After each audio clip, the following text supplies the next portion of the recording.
तो भाई आज हम फिर से लेके आ गए आपके पास एक वीडियो जो कि है रिलेशन एंड फंक्शन के ऊपर। तो इसमें सबसे पहले हम जो पढ़ेंगे वो पढ़ेंगे रिलेशन। और रिलेशन को पढ़ने से पहले ये मैंने आज पीपीटी बनाया है इसका, और बहुत मतलब गामा एआई का यूज करके। तो इसका पेड वर्जन भी अभी अवेलेबल है।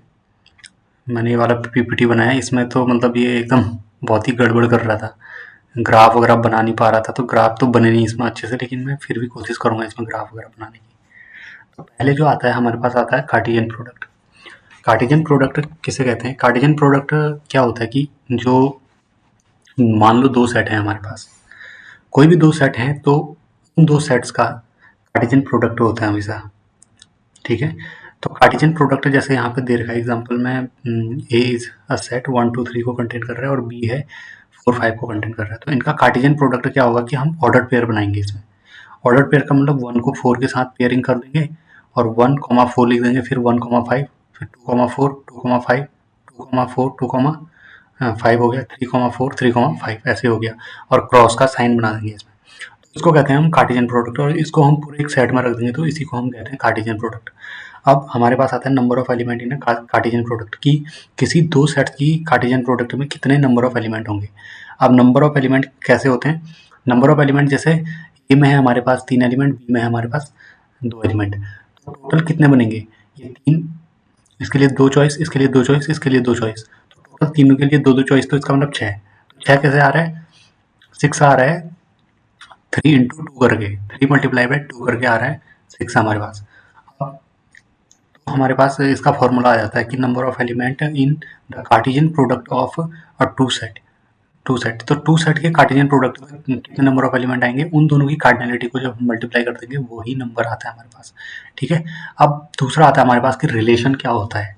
ठीक है, रिलेशन समझाएंगे अच्छे से। What is a relation? Relation क्या क्या होता है कि जो कार्टेशियन प्रोडक्ट है हमारे पास, कार्टेशियन प्रोडक्ट का ही एक सबसेट होता है relation, subset of a Cartesian product. Relation R from a set, set A to B is the subset of A cross B. तो ए क्रॉस बी का ही जो सबसेट होता है, कोई भी सबसेट ले लें हम चाहे, ठीक है, तो अ, वही हमारे पास क्या हो जाएगा, रिलेशन हो जाएगा। कोई भी सबसेट ले लें फाइव को छोड़ करके, तो अगर फाइव को ले लेंगे तो क्या होगा, कोई रिलेशन ही नहीं होगा। तो रिलेशन का मतलब कोई कनेक्टेड है एक दूसरे से, तो उसी को हम कहते हैं रिलेशन। ठीक है, जैसे कि आपको समझ में आ रहा होगा। अब जैसे फॉर एग्जांपल यहाँ पर हमारे पास रिलेशन ए और बी का दिया है, ए में है 1 2 8 3, बी में है 2 4 एंड 6। तो रिलेशन है 1 2 1 इस 2 के साथ, ए से 1 लिया है, 2 लिया है बी से, फिर हमारे पास 2 लिया है ए से, 4 लिया है, फिर 3 6, ऐसे ऐसे किया है इतने। हम कुछ भी कर सकते हैं, 1 1 2 1 4 1 6 एक ऐसा सेट बना दिए, ये भी रिलेशन होगा। 2 1 2 2 2 3 2 कुछ ऐसा सेट बना दे, ये भी रिलेशन होगा। तो कितने टाइप के रिलेशन हमारे पास एग्जिस्ट कर सकते हैं, वो टोटल जो इसमें सबसेट होता है इसका, कार्टेशियन प्रोडक्ट के जितने सबसेट बन सकते हैं उतने हमारे पास क्या बन सकते हैं, रिलेशन बन सकते हैं इसके। ठीक है, उसमें से 5 को हटा करके। अब जैसे हमारे पास आता है टाइप ऑफ रिलेशंस। जो टाइप ऑफ रिलेशन होता है वो जनरली 3 टाइप के होते हैं, लेकिन इससे भी ज़्यादा और भी टाइप के होते हैं बहुत सारे। मतलब जैसे हमारे पास अभी आया है रिफ्लेक्सिव, सिमेट्रिक और ट्रांजिटिव। ये तो मेन होते हैं कि मतलब ये हमको पढ़ने ही पढ़ने हैं। लेकिन कुछ ऐसे होते हैं जो जैसे इररिफ्लेक्सिव हो गया, एसिमेट्रिक हो गया, एंटीसिमेट्रिक हो गया, इस टाइप के भी रिलेशन हमको मिलते हैं। अब जैसे रिफ्लेक्सिव रिलेशन क्या होता है कि A belongs to R for all A belongs to A. तो ए कोई भी सेट है, और रिलेशन क्या होता है, देखो रिलेशन कभी भी, जैसे हम रिलेशन देखते हैं, हम कह रहे हैं कि A belongs to A.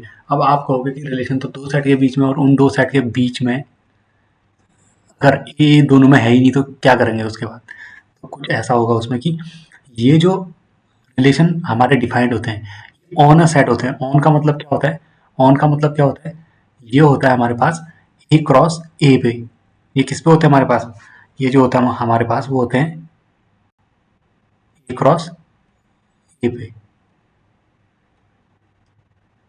Cross ए पे ही डिफाइन होता है। मतलब कोई भी दूसरा सेट नहीं लेते हैं, तो ऑन कह देते हैं। जब क्रॉस ए हो ना तो ऑन कह देते हैं हम, मतलब एक ही सेट को दो बार प्रोडक्ट किया गया है। ठीक है, तो उन्हीं पे हमको रिफ्लेक्सिव, सिमेट्रिक और ट्रांजिटिव रिलेशन मिलते हैं हमको। ठीक है, तो ऐसा हमें मिलता है यहाँ पे। अब जैसे हमारे पास रिफ्लेक्सिव रिलेशन, तो रिफ्लेक्सिव रिलेशन क्या होगा, on a set. On a set आप समझ में आ रहा होगा आपको, ऑन अ सेट का मतलब क्या होता है, बुक में भी देखोगे तो ऑन अ सेट लिखा जाता है। तो ऑन अ सेट का मतलब होता है कि उसी सेट पे। रिफ्लेक्सिव रिलेशन क्या होता है कि एटलीस्ट वो एलिमेंट तो आए ही आए। मान लो हमारे पास एक कोई सेट है जिसमें है हमारे पास 1 2 एंड 3, 1 2 एंड 3 है अगर हमारे पास, 1 1 2 2 3 3, एटलीस्ट ये तो आएगा ही आएगा इसमें। ठीक है, और भी आ सकता है, ऐसी कोई प्रॉब्लम नहीं है। तो एटलीस्ट 1 1 2 2 3 3 ये तो आएगा ही आएगा इसमें। तो रिफ्लेक्सिव रिलेशन हम इसको कहते हैं। अब दूसरा आता है हमारे पास सिमेट्रिक रिलेशन। आपको आई होप क्लियर हो रहा होगा। सिमेट्रिक का मतलब ये होता है कि अगर A B A comma B अगर रिलेशन के अंदर आ रहा है तो बी कॉमा ए भी रिलेशन के अंदर आना ही चाहिए। जैसे 1 2 आ रहा है तो 2 1 भी आ रहा है। इसका मतलब अभी हम एग्जांपल भी देख सकते हैं इसका। अब आता है हमारे पास ट्रांजिटिव रिलेशन। ट्रांजिटिव रिलेशन क्या होता है कि ए बी अगर आर में आ रहा है और बी सी भी आर में आ रहा है तो A B belongs to R, B C belongs to R, it means A C belongs to R. तो ए सी भी एक दूसरे से रिलेटेड होंगे। मतलब कि 1 2 belongs to R, 2 3 belongs to R, तो इसका मतलब 1 3 भी आर के अंदर आना चाहिए। तो एक ट्रांजिटिव रिलेशन का एग्जाम्पल दिया हुआ है। ठीक है, ये वह। अब आता है हमारे पास इक्विवेलेंस रिलेशन।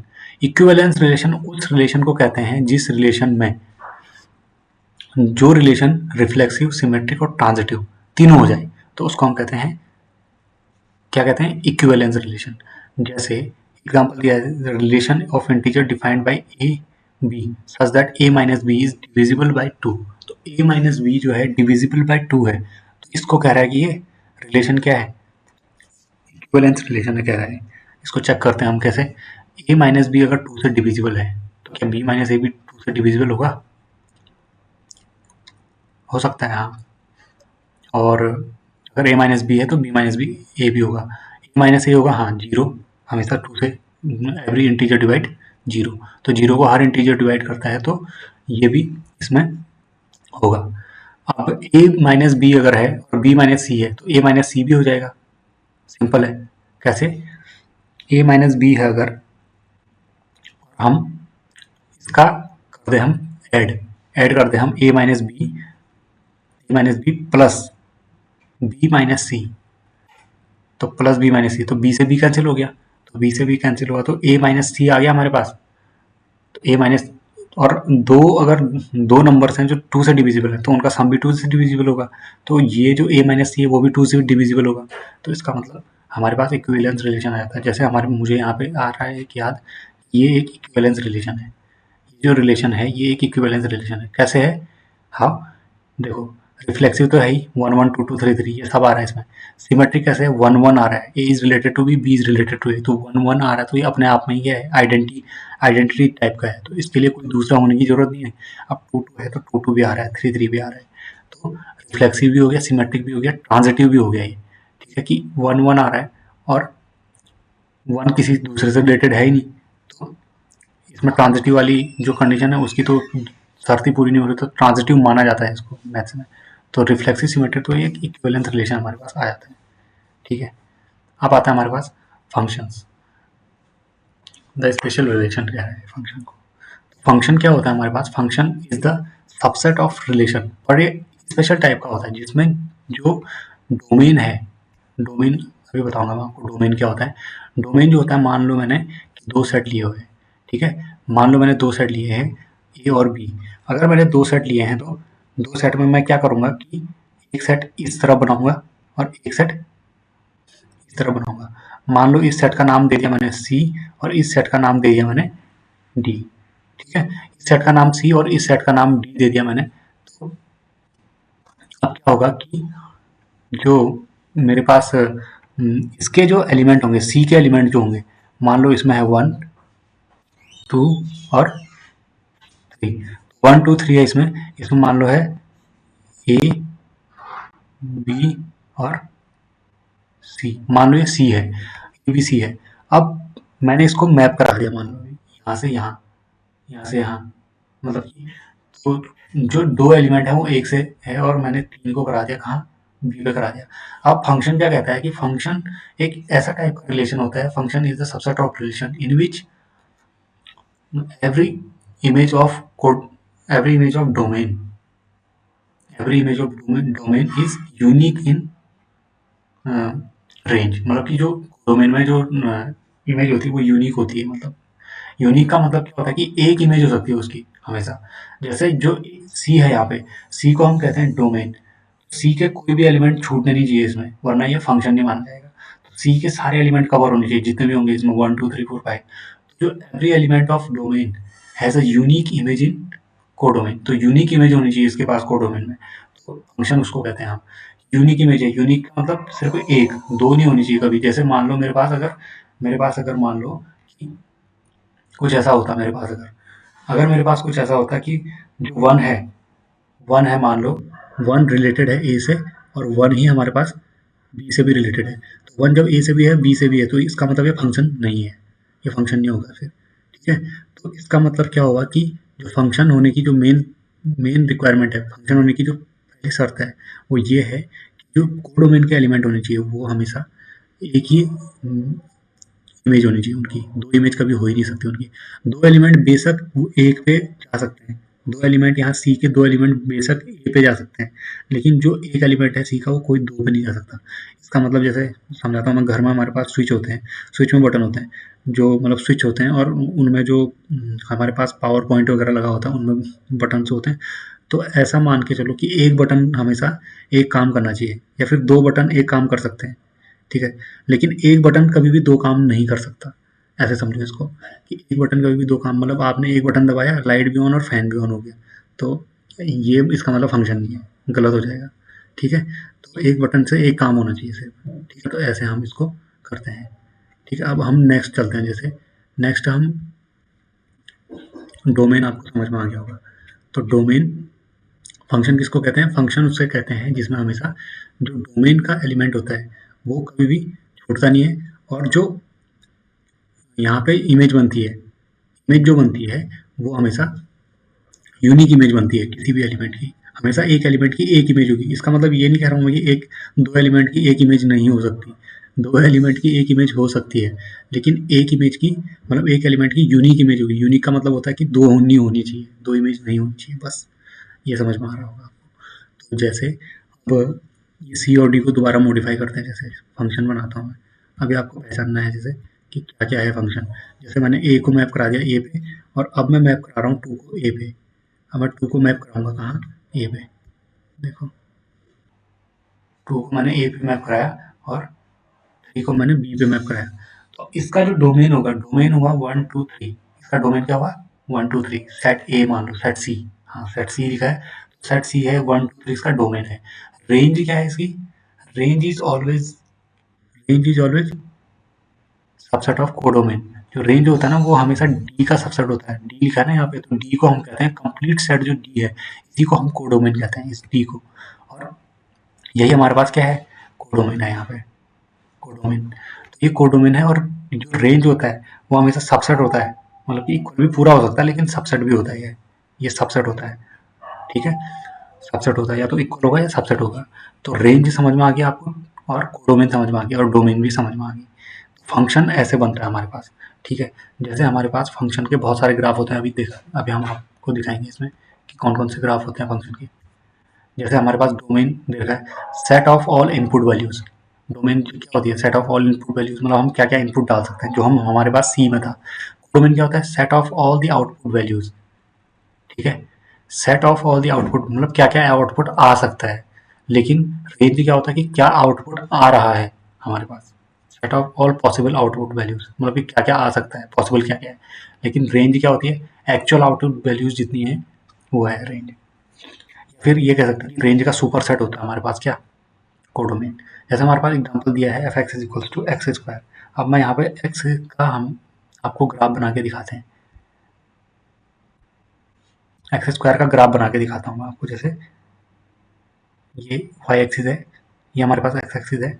अब मैं इसमें एक्स का ग्राफ बनाऊंगा, ये ऐसे जाएगा, ये यहाँ पे ओरिजिन पे जा रहा है। थोड़ा सा शिफ्ट हो गया, रुको, इसको अच्छे से बना लेता हूँ इसको। देखो, ये है हमारे पास वाई एक्सिस,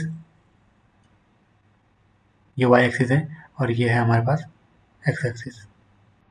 ठीक है, ये एक्स एक्सिस है, और ये एक्स स्क्वायर का ग्राफ है। तो ये क्या कह रहा है इसमें, इसकी डोमेन, ये क्या कह रहा है कि इसकी जो डोमेन है वो डोमेन क्या है? डोमेन है पूरी आर, देखो एक्स एक्सिस है पूरा इधर तक जाएगा ये एकदम उधर तक इन्फिनिटी माइनस इन्फिनिटी तक, और ये जाएगा प्लस इन्फिनिटी तक। तो इसकी डोमेन क्या है, पूरी की पूरी आर। मतलब हम इसमें क्या क्या इनपुट डाल सकते हैं, हम इसमें रियल नंबर में रियल लाइन में ही बात करेंगे, तो रियल नंबर में मैं इसमें कुछ भी डाल दूँ, इसमें 0 1 2 3 -1 -2 -3 कुछ भी डाल दूँ, हमारे पास हमेशा आउटपुट आएगा। तो यही उसका डोमेन है। डोमेन क्या है, पूरा आर है। लेकिन रेंज क्या है एक्स स्क्वायर की, एक्स स्क्वायर में तुम कोई भी नंबर पुट करो, तो जीरो को पुट करोगे तो रेंज उसकी इमेज क्या आएगी, जीरो की इमेज क्या आएगी, जीरो ही आएगी। -1 पुट करो, -1 पुट करो तो -1 की इमेज क्या आएगी, +1 आएगी।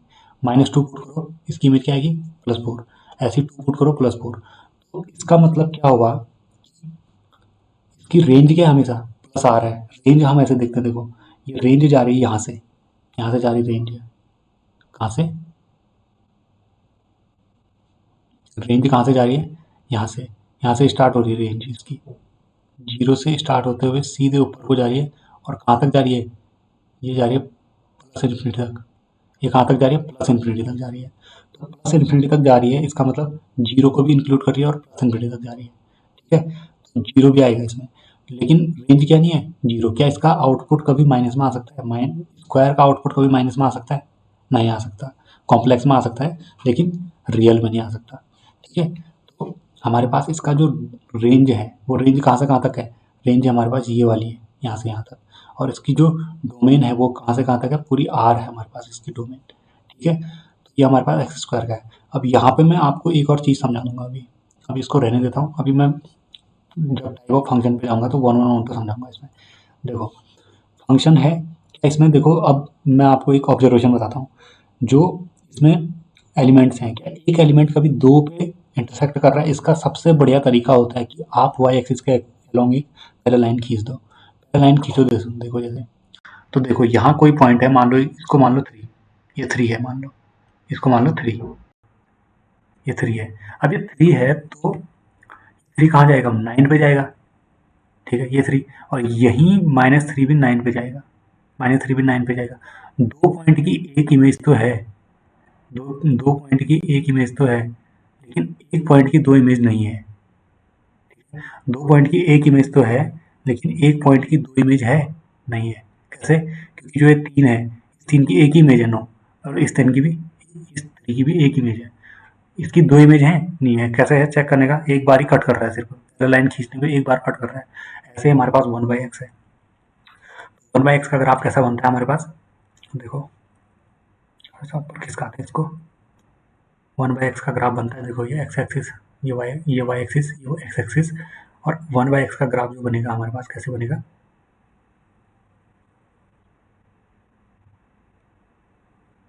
देखो इस टाइप का बनता है हमारे पास 1/x का ग्राफ।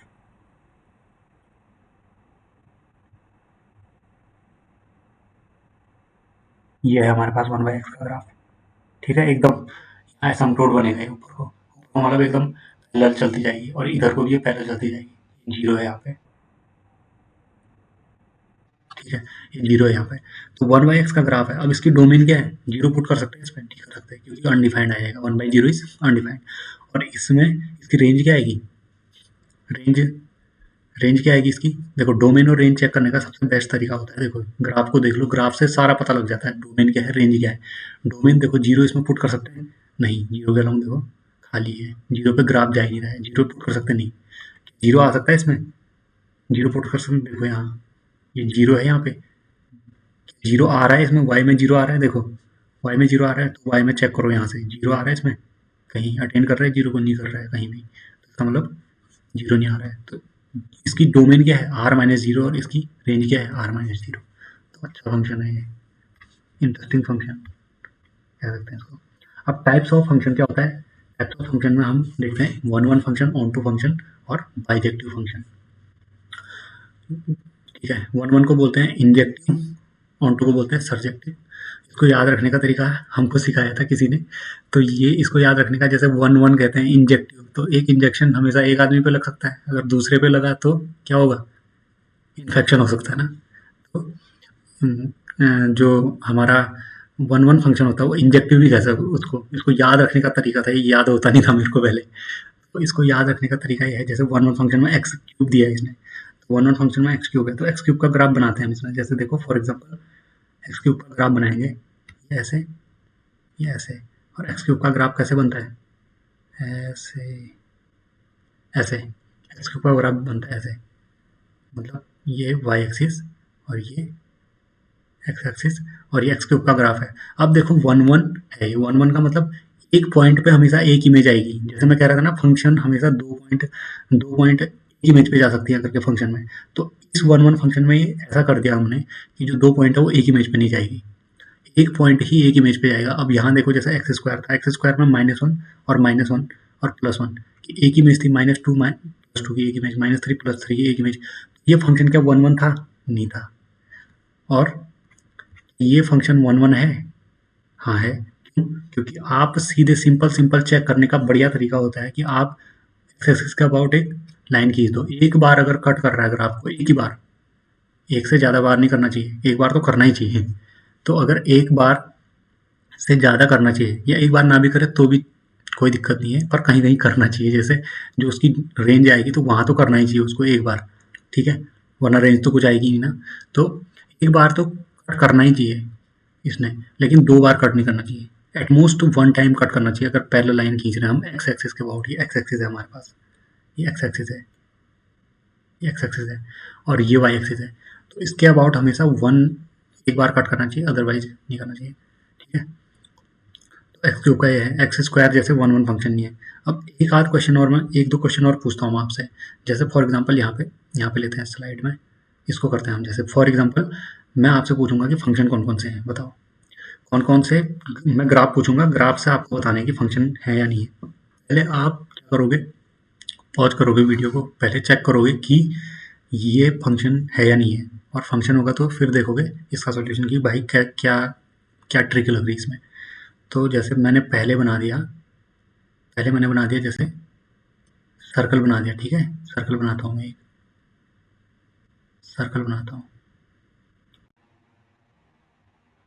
चलो ये सर्कल आपको देखना है और 0 0 पे सेंटर्ड है। X square plus Y square is equals to, इसकी रेडियस कितनी भी रख लो मैं, सेंटर अगर इसका 0 पे है, X square plus Y square और इज इक्वल्स टू लिखने में दिक्कत हो रही है इसमें, तो इज इक्वल्स टू 4 कर देता हूँ मैं, ठीक है। तो ऐसा कर दिया मैंने, तो रेडियस इसकी 2 रख दी मैंने, ठीक है। तो रेडियस 2 रख दी, तो ये पॉइंट 2 2 का आएगा, तो 2 2 पे। तो आप मेरे को बताओ कि ये फंक्शन, चलो कोई भी सर्कल है, जरूरी नहीं है यही हो, कोई भी सर्कल है, क्या ये सर्कल, ये बताओ कि मुझे फंक्शन है। पॉज करो और जल्दी से इसको एक बार देखो कि क्या ये सर्कल है फंक्शन या नहीं है। कैसे चेक करोगे आप इसको? सिंपल सा तरीका बताता हूँ आपको। जो तरीका होता है इसको चेक करने का, वो होता है हमारे पास कि आप पहले लाइन खींचो इसमें, ठीक है। पहला लाइन मतलब डोमेन, जो डोमेन है, डोमेन का कोई भी पॉइंट है, जैसे ये है हमारे पास डोमेन, जैसे ये है हमारे पास डोमेन, क्या एक्स एक्सिस पूरे डोमेन होती है हमारे पास। तो डोमेन के अबाउट अगर दो पॉइंट मिल गए रेंज में, तो इसका मतलब ये फंक्शन नहीं है। तो देखो खींची मैंने एक लाइन, तो एक पॉइंट ये मिला और एक पॉइंट ये मिला, किसके अबाउट, इस पॉइंट के अबाउट। कोई भी पॉइंट है, मान लो 1 2 3, 1 2 1 ही है, जैसे 1 के अबाउट क्या क्या मिलेगा मेरे को इसमें, कुछ भी मिल सकता है इसमें। तो दो दो मेरे को यहाँ पे इमेज मिल गई 1 की।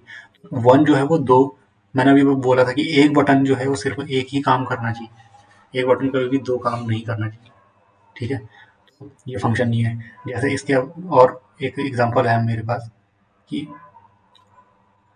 ये है मेरे पास, ये पैराबोला है मेरे पास। क्या ये ग्राफ क्या फंक्शन बन सकता है, कभी बताओ मुझे। फिर से वो टेक्निक, लाइन खींची एक के अबाउट दो आ गया, तो ये नहीं बन सकता कभी भी फंक्शन, ठीक है। ये क्या होता है, Y square equals to 4ax आता है, ठीक है। Y square equals to 4ax type का पैराबोला बोलते हैं इसको। और दूसरा यहीं पे जैसे जैसे यहीं पे एक और करता हूँ मैं, एक्स स्क्वायर इक्वल्स टू, भाई ये तो हमने देखा है अभी एक्स स्क्वायर वाला ग्राफ, ठीक है। ये बन सकता है, खींचो, कहीं भी खींचो, कहीं कहीं भी एक लाइन खींचो, पैरेलल लाइन खींचो। दो बार कट कर रहा है? नहीं, एक बार कट कर रहा है।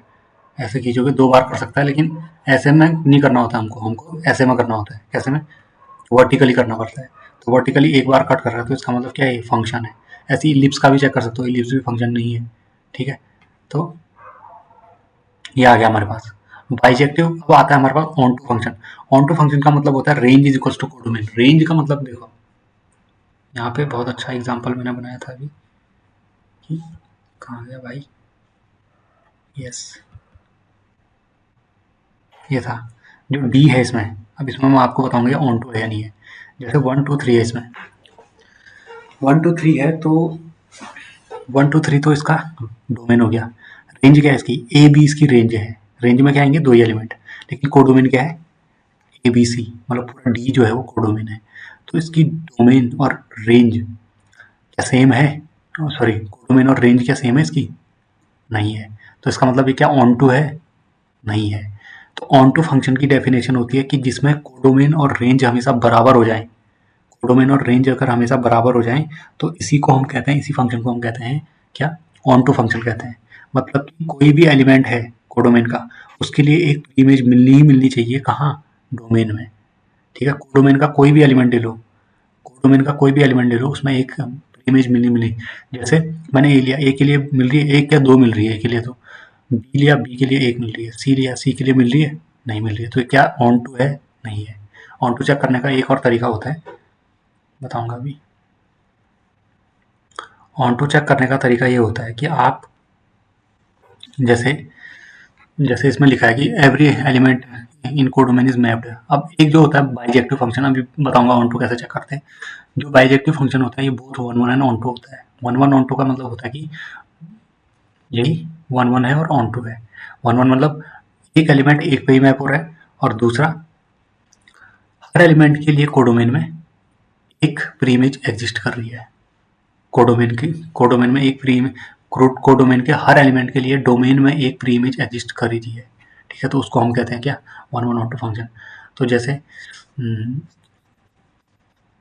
फंक्शन के लिए वर्टिकल लाइन टेस्ट, ये वही बताया था मैंने जो फंक्शन है यानी है। और एक होता है वन वन प्रॉपर्टी के लिए, क्या होता है वन वन प्रॉपर्टी के लिए, हॉरिजॉन्टल लाइन टेस्ट। जैसे हॉरिजॉन्टल लाइन इसमें खींची तो एक बार ही कर रहा है कट, तो इसका मतलब ऑन वन वन है, एक पॉइंट को एक ही पे मैप कर रहा है। और इसको दूसरा मैथमेटिकल तरीका भी होता है इसको करने का, कि F X one is equals to F X two implied by if and only if X one is equals to X two. ऐसा होना चाहिए, मतलब कि एक्स वन और एक्स टू की इमेज दोनों बराबर हैं, सिर्फ और सिर्फ तभी जब एक्स वन और एक्स टू बराबर है, ठीक है, अदरवाइज नहीं होंगी। जैसे बाइजेक्टिव मैप दिया है 2x+1, इसका ग्राफ बना सकते हो आराम से। एक बार एक्स को 0 रखो, y इक्वल्स टू 1, और ऐसे बना सकते हो आप इसका ग्राफ, बहुत सिंपल होता है, ठीक है। तो ये एक बाइजेक्टिव फंक्शन होता है 1 on 2। तो ग्राफ टेस्ट भी हो गया हमारे पास। अब हमारे पास आता है क्या, algebra of function, addition multiplication and division of function. तो एडिशन, जैसे देखो ऐड किया हमने जैसे दो फंक्शन को, एक्स और एक्स स्क्वायर को, पॉइंट वाइज एडिशन बोलते हैं इसको, पॉइंट वाइज एडिशन। तो एक्स प्लस एक्स स्क्वायर हम ऐड करेंगे, एक्स प्लस एक्स स्क्वायर। तो ये कोई नया फंक्शन एच नाम दे दो इसको, कोई भी नया फंक्शन, कोई भी नया फंक्शन एच नाम दे दो इसको, एच एक्स टाइप का फंक्शन है ये, ऐसे, ठीक है। तो ये एच एक्स टाइप का फंक्शन है। तो ये एक्स प्लस एक्स स्क्वायर बन गया, तो फिर इसका ग्राफ बना सकते हैं हम इजीली, हम इसको देख सकते हैं। मल्टीप्लीकेशन क्या होता है, point wise multiplication, x into x square x cube, ऐसे ही बन जाएगा। एक्स एफ एक्स अपॉन जी एक्स अपॉन एक्स स्क्वायर बन जाएगा, ठीक है। बशर्ते जी एक्स जो है वो जीरो नहीं होना चाहिए, वरना अनडिफाइंड हो जाएगा फंक्शन, ठीक है। तो यहाँ पे हमारा ये वाला पीपीटी तो होता है खत्म। अब जो हम देखेंगे, और वीडियो की लेंथ भी बढ़ चुकी है, इसका दूसरा वीडियो भी मैं आपके पास लाऊंगा अभी थोड़ी देर में, ठीक है। तो डोमेन और कोडोमेन रेंज ये आपको कंप्लीट समझ में आया होगा अभी, और कार्टेशियन प्रोडक्ट भी और रिलेशन भी समझ में आया होगा, आयो। ओके, तो हम इसको बंद करते हैं और मिलते हैं आपको नेक्स्ट वीडियो में। तब तक के लिए ओके बाय।